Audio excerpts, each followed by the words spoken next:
2025లో తప్పకుండా కొత్త వైరస్ల ద్వారా బాధింపబడతాము. ఎందుకంటే 2019లో షష్టగ్రహ కూటమి ఏర్పడింది.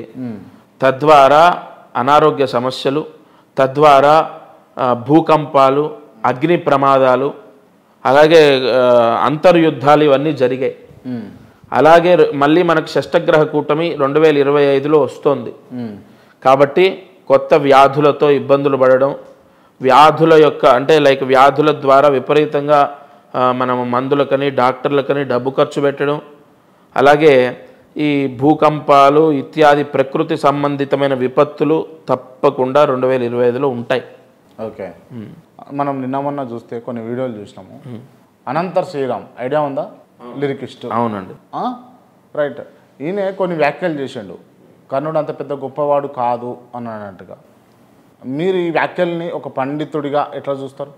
ఇప్పుడు ఆయన ఆయన ఏం మాట్లాడారంటే వ్యతిరేకించడానికి లేదండి ఇక్కడ. ఇప్పుడు కర్ణుడిని హైలైట్ చేయొద్దన్నారు ఆయన. ఇక్కడ నా సంస్కృతి, నా సాంప్రదాయం, నా హిందూ ధర్మం, హైందవ ధర్మాన్ని ఇష్టం వచ్చినట్టు చేస్తున్నారు.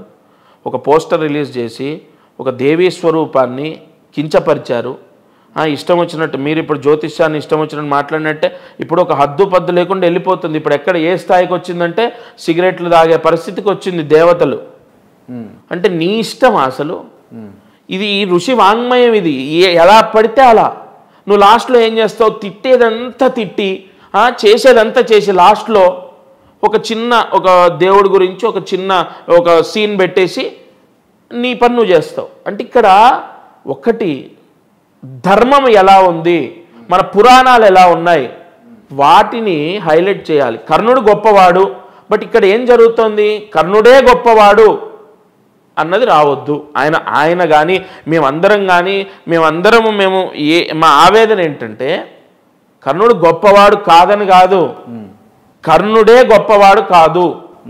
అసలు పురాణం ఇది, అసలు శాస్త్రం ఇది. దీన్ని మీరు కించపరచొద్దు, అవమానించొద్దు. మనమే ఇలా చేసుకుంటే రేపు మన మీద దండయాత్ర అవ్వకపోవడానికి ఇంకా మనం ఏమి లేదు. మనం మొత్తం కూడా హైందవ ధర్మం, హిందూ ధర్మం, మన బలం అంతా కూడా తగ్గిపోతుంది, బలహీనులు అయిపోతాం.